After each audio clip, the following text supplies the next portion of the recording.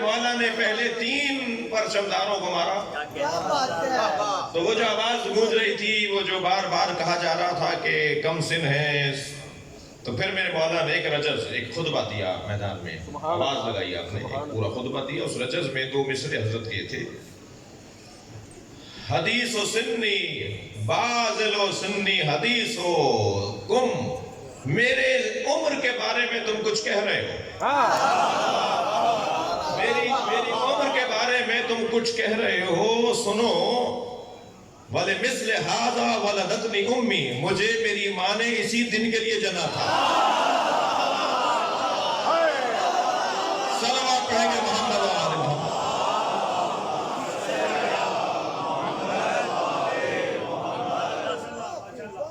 سرکار کو یہ تو جنگ بدر میں بڑا مولا اس جنگ کو جیت کر آئے. آپ نے 18 بڑے سردار اس جنگ کے اندر مارے، اور یہ جنگ بنام علی تمام ہوئی. اور پھر جنگ جو ہے وہ احد آیا. احد کے میدان میں جو کچھ ہوا وہ تاریخ کا عجیب داستان ہے. اور یہ بات بھی کہتا ہوا گزروں کہ جنگ احد میں جن لوگوں نے میدان چھوڑ دیا اور میدان چھوڑ کر بھاگ گئے، تو وہ بھاگنے کی داستان کو ہمیں پڑھنا چاہیے تاکہ ہم بھاگنے والوں میں سے نہ ہوں.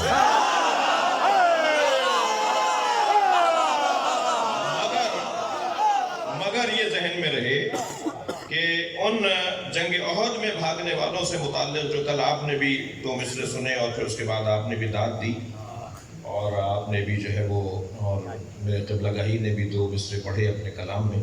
تو میں آپ سے گزارش کروں کہ یہ مجمع قرآن پرست مجمع ہے، یہ مجمع اللہ پرست مجمع ہے. یہ ممبر سلونی کی شبیہ ہے، یہ ممبر علم پھیلانے کی جگہ ہے، یہ ممبر جو ہے وہ ہلکی بات کرنے کی جگہ نہیں ہے. لہٰذا کسی اور میدان کے بارے میں تو آپ کچھ بھی کہہ لیجیے گا، مگر میدان احد میں جو گئے اور واپس آئے ان کے بارے میں سورہ مبارکہ آل عمران کی آیت نمبر 155 کے اندر بہت واضح اعلان ہے. لَقَدْ عَفَا اللَّهُ عَنْهُمْ إِنَّ اللَّهَ غَفُورٌ رَحِيمٌ. اللہ نے انہیں معاف کر دیا تھا. تو اللہ جسے معاف کر دے امت کو اس پہ بات نہیں کرنی چاہیے. لہٰذا صحابہ کرام کی توہین، امہات المؤمنین کی توہین، خلفائے ثلاثہ کی توہین کرنا شرعاً حرام ہے. یہ صرف نعرہ نہیں لگانا، عمل کر کے بھی دکھانا ہے، اس میں پریکٹس کرنی ہے. صلوات پڑھیں گے محمد و آل محمد.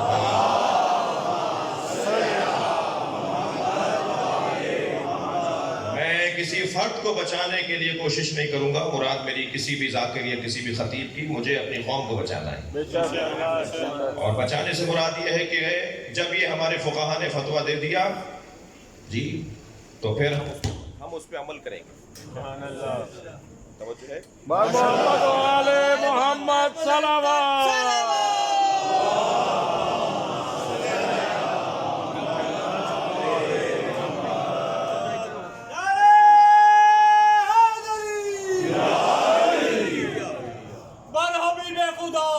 ختم الانبیاء بلندر صلوات.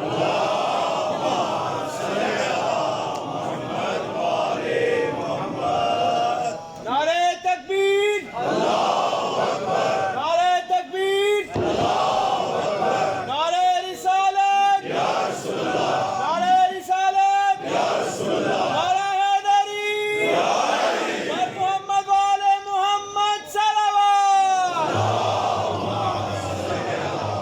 کر لیا آپ نے. تو جنگ احد میں تو ایسا ہوا، اور پھر جنگ احد کے بعد جنگ خندق سامنے آئی. تو جنگ بدر پر جنگ خیبر سامنے آئی، پھر جنگ خندق سامنے آئی. یعنی تیسری جنگ جو ہے مسلمانوں سے جو لڑی گئی وہ خیبر کی جنگ ہے. چوتھی جنگ ہے خندق کی جنگ. تو خیبر کی جنگ میں اور خندق کی جنگ میں بھی بڑے حسین مارکے ہیں. احد کی جنگ کا ایک حسین مرحلہ میں آپ کو ایک منظر دکھا دیتا ہوں. سرکار کو معلوم ہوا کہ یہ ایک کرائے کا قاتل لائے ہیں، نوفل بن خبیلہ، جس کو اس سے غرض نہیں ہے کہ میں مارنے کسے جا رہا ہوں، اسے غرض پیسے سے ہے. ممکن ہے ابھی مجلس میں کوئی مجھے کہے مولانا کرائے کے قاتل کی اصطلاح تو آج کی ہے.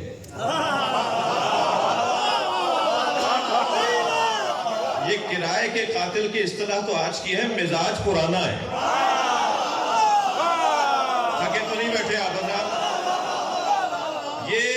پہلے بھی ہوتا آیا ہے کہ لڑنے کے لیے اور مارنے کے لیے لوگوں کو پیسہ دیا جاتا تھا کہ تم جا کے کسی کو قتل کر کے آ جاؤ. آج بھی کچھ اسی طرح سے ہو رہا ہے. اور بہرحال بہت اس کی ضرورت ہے، توجہ کی ضرورت ہے اور معاملات کو سمجھنے کی ضرورت ہے. نوفل بن خبیلہ نامی ایک کرائے کا قاتل لے کر آئے اور اس کا بڑا نام تھا. وہ ایک وار کے اندر جو ہے وہ دو تین آدمیوں کو قتل کر دیتا تھا. ایک تلوار کے اشارے میں 3 آدمی گرا دیتا تھا. اس انداز کا آدمی تھا.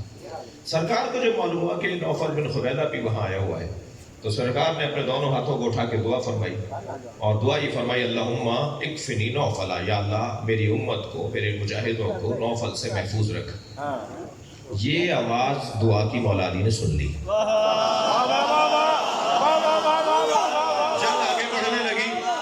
جنگ آگے بڑھنے لگی. کچھ دیر کے بعد سرکار ایک بلندی پر جا کر ایک کچھ ٹیلے پہ کھڑے ہو کر کچھ دیکھنے لگے تو دور سے مولا علی کی آواز آئی یا رسول اللہ آپ کیا دیکھ رہے ہیں؟ فرمایا کہ من لے علم میں نوفلا، کسی کو پتا ہے نوفل کہاں ہے؟ تو مولا نے وہاں سے آواز دے کر کہا یا رسول اللہ میں نے اسی وقت مار دیا.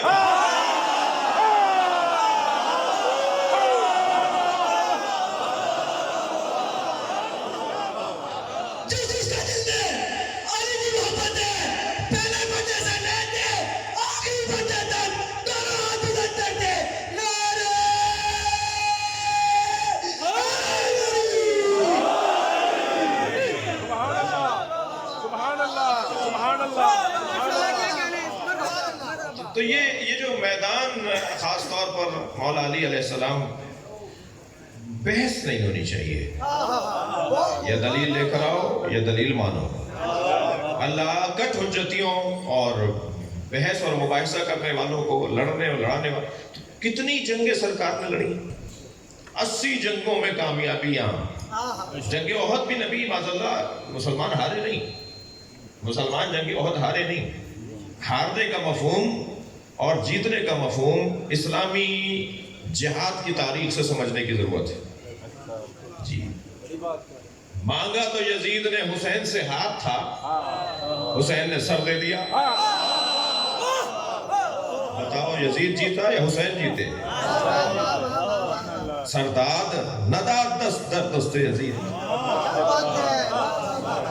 سر دے دیا میرے مولا نے مگر ہاتھ نہیں دیا یزید کے ہاتھ میں. سرداد نداد دست در دست یزید حقا کے بنا الہ الہ است حسین. خواجہ اجمیر نے 4 مصروں میں شاہ است حسین، بادشاہ است حسین، دی است حسین، دی بنا است حسین. سرداد نداد دست در دست یزید حقا کے بنا الہ الہ است حسین. 4 مصروں میں 5 مرتبہ حسین حسین بولا ہے. پہلے 2 مصروں میں 4 دفعہ، 2 دفعہ اور آخری مصرے میں 1 دفعہ. اور تیسرے مصرے میں کیونکہ یزید کا نام آ رہا ہے تو حسین کا نام نہیں لایا. جہاں یزید کا نام لکھا ہو وہاں حسین کا نام نہیں آئے گا.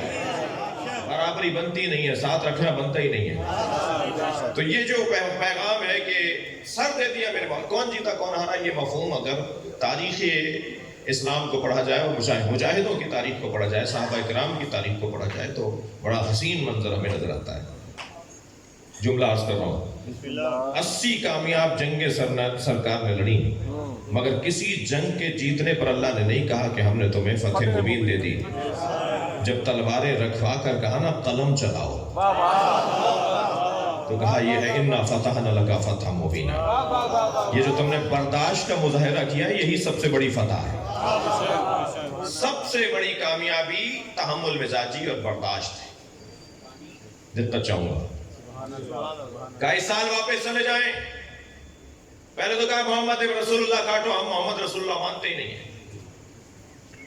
کہا کیا لکھیں؟ کہا لکھو محمد ابن عبداللہ. سرکار نے فرمایا یا علی لکھ دو. محمد رسول اللہ کاٹ کر محمد ابن عبداللہ لکھ دو. پھر پہلی شرط یہ ہے کہ واپس چلے جائیں. حضرت نے فرمایا لکھو کہ ہم اس سال واپس جا رہے ہیں. آئندہ سال آئیں گے. سرکار نے فرمایا لکھو آئندہ سال آئیں گے. اتنے آدمی لے کر آئیں گے. سرکار نے فرمایا علی لکھو اتنے آدمی لے کر آئیں گے. ہمارا آدمی اگر اس دوران میں آپ کے پاس آ جائے تو اسے واپس کرنا پڑے گا. حضرت نے فرمایا علی لکھو ان کا آدمی ہمارے پاس آ گیا تو ہم اسے واپس کریں گے. آپ کا آدمی ہمارے پاس آئے گا ہم واپس نہیں کریں گے. سرکار نے فرمایا لکھو علی ہمارا آدمی ان کے پاس جائے تو یہ واپس نہ کریں. بھائی 1400 سال کے بعد سمجھ میں نہیں آ رہا تو اس وقت کے لوگوں کو شک کرنا تھا نا. ساری باتیں انہی کی مان رہے ہیں. شک ہوا نا اس زمانہ نکلو. اور ایک صاحب نے تو اتنا کہہ دیا کہ جتنا آج شک ہوا ہے پہلے کبھی شک نہیں ہوا. تو یہ ساری باتیں سرکار نے ان کی مان لی اور مولا سے کہتے جا رہے ہیں یہ بھی لکھ دو جو وہ کہہ رہے ہیں لکھ دو جو وہ کہہ رہے ہیں لکھ دو. جی شک کر رہے ہیں. بھائی پیغمبر اکرم کی حکمت اور مصلحت پر بھی تو غور کرو. کیا خوب کہا میرے معصوم امام نے کہ اگر محمد رسول اللہ صحیح تھا جو کاٹا گیا تو محمد ابن عبداللہ غلط کب تھا جو لکھا گیا. صلوات پڑھیں گے محمد و آل محمد. بھائی اگر تھکے نہیں بیٹھے تو جملہ کہوں. یہ وہاں محمد رسول اللہ کاٹ کر محمد ابن عبداللہ لکھا گیا جہاں باپوں کا پتہ نہیں تھا.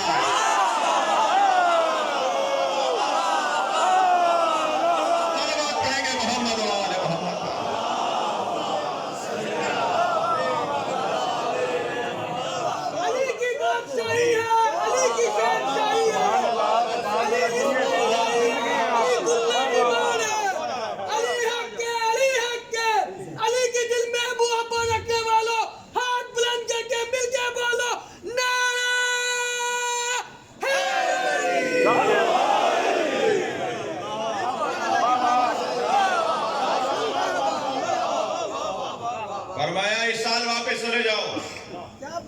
تو کیا خانہ کعبہ جا رہا تھا جو اس سال واپس چلے جائیں گے تو آئندہ کعبہ نہیں رہے گا. ذرا جگر پہ پتھر باندھ لو. جی ذرا صبر کر لو. اگر آج یہ کام نہیں ہو رہا تو کل اچھا ہو سکتا ہے. جی واپس چلے جاؤ. آئندہ سال آئیں گے. آئندہ سال آئیں گے. اتنے آدمی لائیں گے. اتنے آدمی لائیں گے. ہمارا آدمی آپ کے پاس آئے گا تو واپس کرنا پڑے گا. واپس کریں گے اس لیے کہ جو ہمارے پاس آ گیا اسے مسلمان بنانا تو ہمارا کام ہے. اور آپ کا آدمی اگر ہمارے پاس آ گیا تو ہم واپس نہیں کریں گے. جو ہمیں چھوڑ کر چلا جائے اسے واپس مانگنا کیوں ہے. صلوات پڑھیں گے محمد و آل محمد.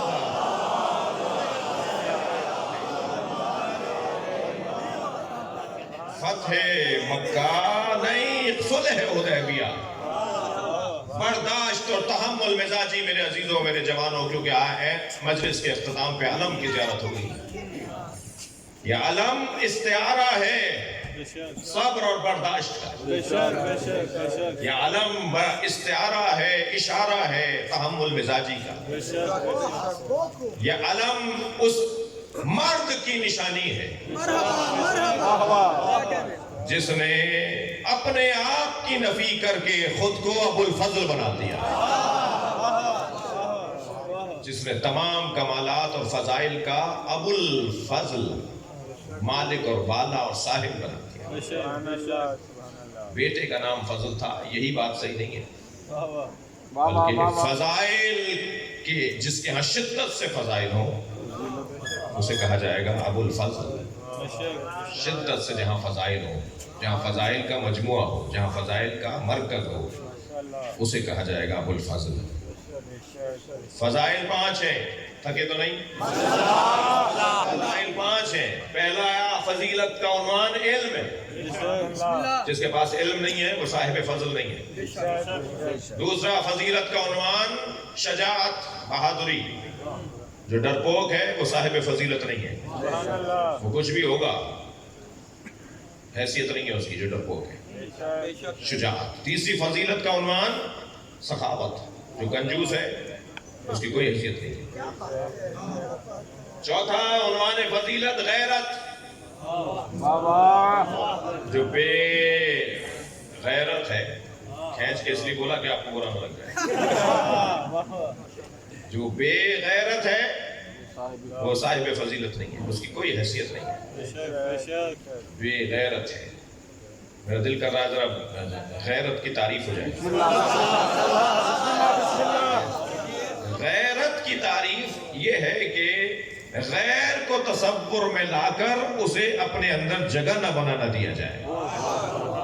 پہلے غیر کو تصور میں لایا جائے, غیر کو تصور میں لا کر اسے جگہ نہ بنانے دی جائے, اسے غیرت کہا جاتا ہے. تو پہلے تو طے کیا جائے گا کہ غیر کون ہے. میں پنجابی بولتا ہوں, وہ سندھی بولتے ہیں تو غیر ہے. میں پنجاب میں رہتا ہوں, وہ سندھ میں رہتے ہیں تو غیر ہے. میں اگر عجم ہوں اور وہ عرب ہے تو غیر ہے. میں اگر شیعہ ہوں تو وہ سنی ہے, غیر ہے. تو غیر کسے کہتے ہیں؟ جی, غیر کا مفہوم کیا ہے؟ غیر کہتے کسے؟ میں مولا علی سے مدد مانگتا ہوں, کیا غیر خدا سے مانگتا ہوں؟ بڑی بات, بڑی بات. بھائی تھوڑا سا گردن ہلا دیجیے, بات کر رہی. میرا تو یہی اسٹائل ہے بات کرنے کا. صلوات پڑھیں ذرا محمد و آل محمد.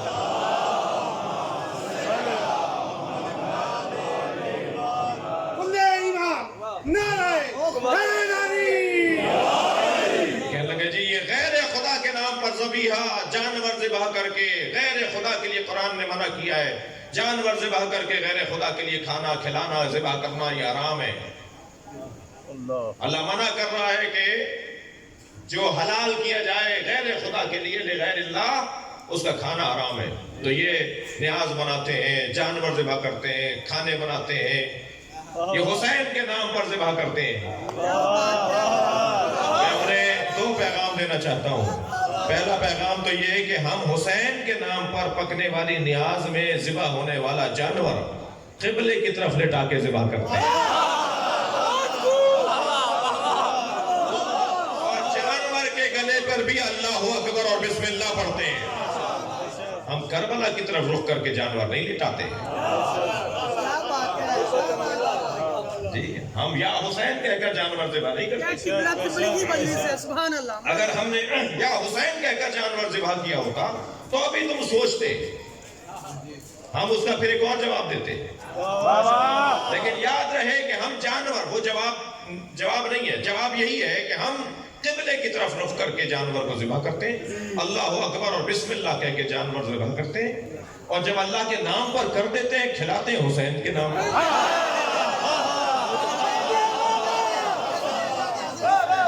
وہ کتنا اچھا جملہ فقیر بولتا ہے, نظر اللہ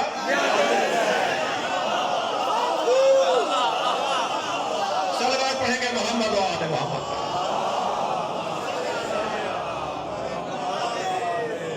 میرے ساتھ نعرہ مارنے اور آپ کی آواز تجب کر جانی چاہیے. نعرہ تکبیر, نعرہ رسالت,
توجہ کر لیا آپ نے.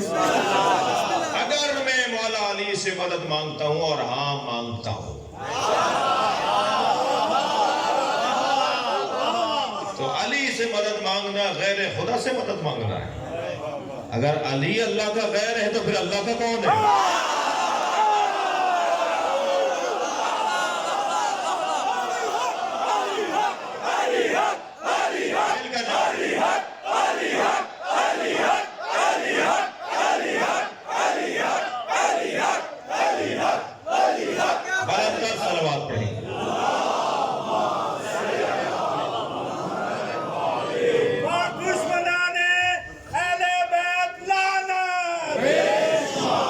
توجہ کر لی آپ نے؟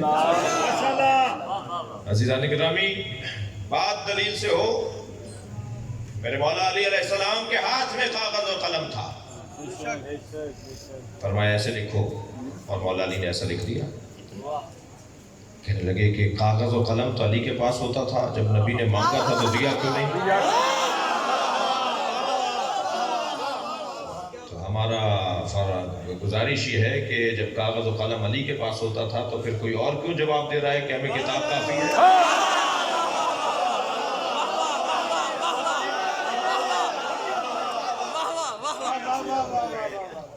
اچھا، پھر جب آپ کی حکومت آ گئی تو آپ نے فتح کیوں نہیں لے لیا؟ جب آپ کی حکومت آ گئی تو جو تفسیر قرآن لکھی تھی وہ کیوں نہیں پیش کر دی؟ جب آپ کی حکومت آ گئی تو آپ نے وہ کام جو آپ کو کرنے تھے اور آپ سے نہیں کرنے دیے گئے تو آپ نے خود کیوں نہیں کر لیے؟ تو ایک جملہ کہہ کے آگے بڑھوں گا، علی اس حاکم اسلام کو کہا جاتا ہے جو اپنے اختیار اپنے مفاد کے لیے استعمال نہیں کرتا۔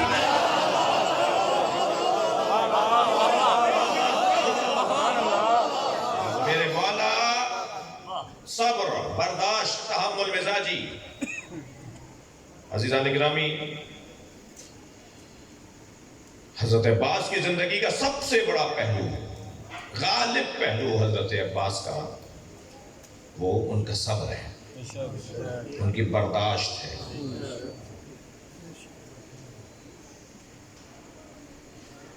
اور فضائل کے باب میں تو اتنا وسیع باب ہے کہ آپ کے القاب پر جتنا غور کیا جائے اتنا معرفت میں اضافہ ہوگا۔ آپ کے القاب میں ایک لقب ابو القربہ، قربہ کہتے ہیں عربی میں مشک کو، مشک والا قربہ، ابو القربہ مشک والا، جس کا کام ہی پانی پلانا، جس کا کام پانی پلانا۔ دنیا میں سبیلیں جو لگتی ہیں نا وہ بنام عباس ہیں، مگر ہم سبیل پہ لکھتے ہیں سبیل حسین۔ کیوں سبیل حسین لکھتے ہیں؟ کام تو مولا عباس کا تھا۔ سبیل حسین اس لیے لکھتے ہیں کہ کربلا میں سب سے زیادہ پیاسے حسین تھے، تو اب جو اللہ کی خاطر پیاسا مارا گیا اس کے نام پر پوری دنیا میں سبیل لگی۔ ابو القربہ مولا عباس کا لقب مشک والا، پانی والا۔ 2-3 سال کا سن ہے، کم سنی کا عالم ہے۔ مولا حسین نے حضرت قمبر سے پانی مانگا، قمبر پانی پلا دو۔ قمبر اٹھ کر گئے، مگر کیا منظر دیکھا کہ عباس ان سے پہلے دوڑے اور ظرف کو اٹھا کر مولا حسین کی طرف بڑھے کہ پانی میں پہلے پلا دوں۔ اور جب لا رہے تھے تو پانی چھلک کر آپ کے ہاتھوں پر آیا۔ مولا علی نے اس منظر کو دیکھ کر ہاتھوں کا بوسہ دیا، فرمایا آج تم پانی پلا سکے ہو، مگر پانی کی خاطر ایک وقت آئے گا تمہارے دونوں بازو کاٹے جائیں گے۔ اجرکم اللہ۔ برداشت، تحمل مزاجی۔ حضرت عباس کے فضائل بھی مصائب ہیں۔ میرے مولا 36 سال تک کربلا کا انتظار کرتے رہے۔ پیر چلنا سیکھا تو گرتے اٹھتے آواز دی جاتی تھی، عباس تمہیں کربلا کے لیے مانگا ہے۔ جناب ام البنین جب گود میں اٹھا کر پیار کرتی تھی فرماتی تھی عباس تمہارے بابا نے تمہیں اللہ سے مانگا ہے کربلا کے لیے۔ جب کبھی بصرے میں، مکے میں، مدینے میں آپ نے تلوار کسی مرحلے پر کھینچی تو آواز آتی تھی عباس یہ مسئلہ ہے، کربلا نہیں۔ خاص طور پر جب مولا حسن کے جنازے پہ تیر لگے تو میں نے مقتل میں دیکھا حضرت عباس نے تلوار کھینچ لی تھی تو ایک مرتبہ پشت پر مولا حسین کا ہاتھ آیا اور ہاتھ رکھتے کے ساتھ ہی فرمایا عباس تلوار رکھ دو، یہ مدینہ ہے کربلا نہیں ہے، تم نے کربلا کے لیے مانگا ہے۔ مولا عباس نے تلوار رکھ دی۔ برداشت دیکھیے، جب کربلا میں پہنچے ہیں 2 محرم کو تو نہر کے کنارے مولا نے تو زمین خریدی، مولا نے پیسے دے کر زمین خریدی اور پھر زمین انہی لوگوں کو واپس کر دی 3 شرطوں کے ساتھ۔ پہلی شرط تو یہ لگائی کہ دیکھو اس زمین پر کاشت نہ کرنا، زمین کربلا میں نے تم سے خریدی ہے، خرید کر تمہیں کو واپس کر رہا ہوں، مگر 3 شرطوں کے ساتھ اس زمین پر رہنا۔ پہلی شرط تو یہ کہ یہاں کاشت نہ کرنا۔ آپ کی آنکھوں میں آنسو ہیں، اگر حل چلے گا تو کہیں کسی شہید کا بدن، کہیں کوئی بے حرمتی نہ ہو جائے۔ اجرکم اللہ، ادب مانے ہوتا ہے بعض جملوں کو مکمل کرنے میں۔ دوسری شرط میرے مولا نے یہ لگائی، خبردار اگر ہماری قبر پر کوئی دیدار اور زیارت کے لیے آئے تو اسے 3 دن مہمان رکھنا۔ آپ نے دیکھا ہے عراقی پکڑ پکڑ کے گھر لے جاتے ہیں،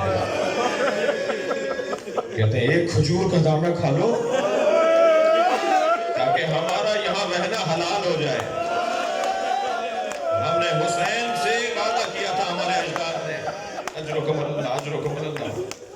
تیسری شرط امام نے یہ لگائی کہ جب یہ ہمیں مار کر چلے جائیں تو تم آ کر ہمیں دفنا دینا، اور اگر تمہیں تکلف ہو رہا ہو یا خوف ہو رہا ہو تو پھر اپنی عورتوں سے کہنا، اللہ رے مظلومیت، اللہ رے غربت حسین، اپنی عورتوں سے کہنا کہ وہ آ کر ہمیں دفنا دیں، اور اگر وہ بھی نہ آ سکے تو بچوں سے کہنا کھیلتے ہوئے آئیں اور چند مشت مٹی اٹھا کر ہماری لاشوں کو چھپا دیں، دفنا دیں۔ میرے مولا نے یہ زمین ان کے حوالے کی، اور پھر نہر اس زمین سے بہتی تھی تو مولا عباس ذمہ دار تھے اور چمدار تھے، آپ نے نہر پر خیمے لگوائے۔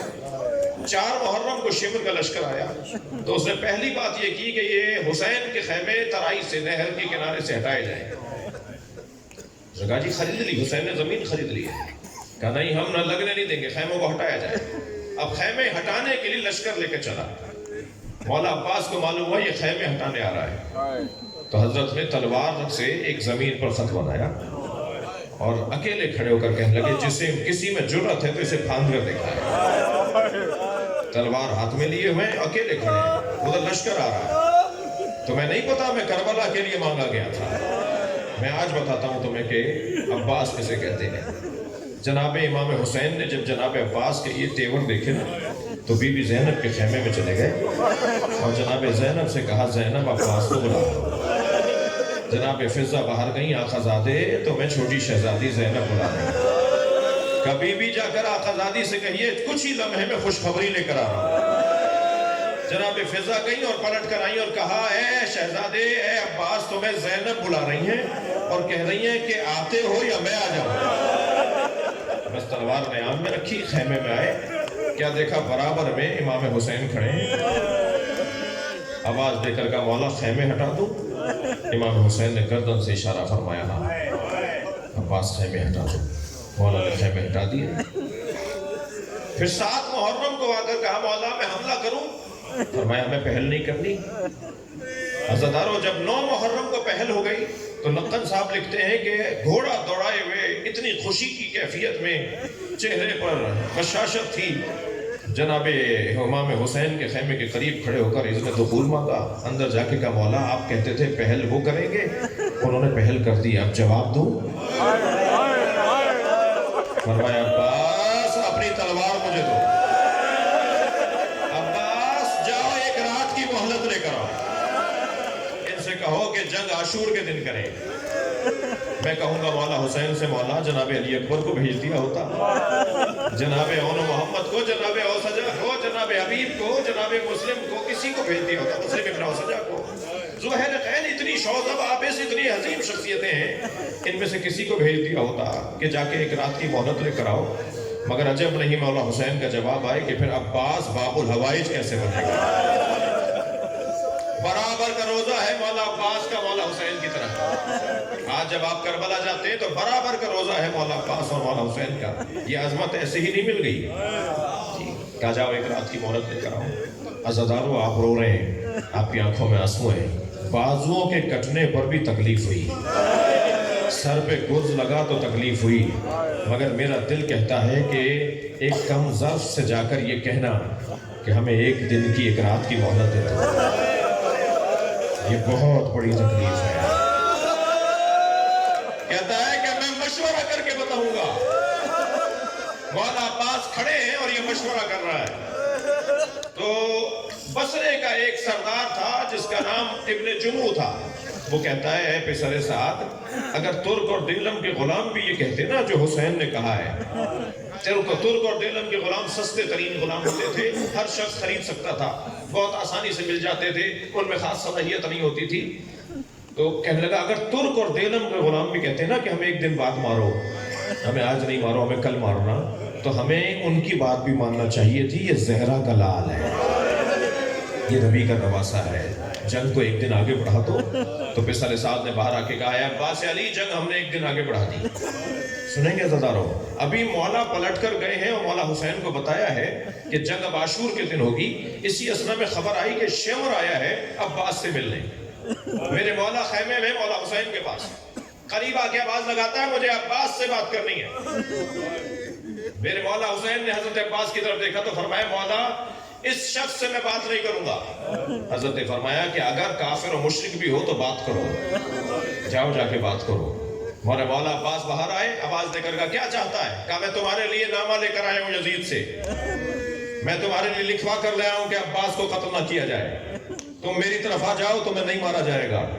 جملہ کہا تیرے خط پر بھی لعنت، تیرے یزید پر بھی لعنت، تجھ پہ بھی لعنت۔ وہ زندگی کیا ہے جو حسین کے بغیر؟ اللہ اکبر۔ مولا عباس اور صبر۔ عاشور کا دن نمودار ہو گیا، لشکر پہ لشکر جا رہا ہے، شہیدوں پہ شہید پلٹ کر آ رہے ہیں، جنازوں پہ جنازے اٹھائے جا رہے ہیں۔ کئی مرتبہ آ کر کہا مولا مجھے اجازت ہے؟ مولا فرماتے تھے تم ہمارے لشکر کے سالار ہو۔ جب سب شہید ہو گئے نا تو فرمانے لگے مولا مجھے اجازت ہے؟ تو مولا نے فرمایا تم ہمارے لشکر کے سالار ہو۔ تو علامہ مجلسی لکھتے ہیں کہ دائیں اور یمین اور یسار دیکھا کہ مولا وہ لشکر کہاں ہے؟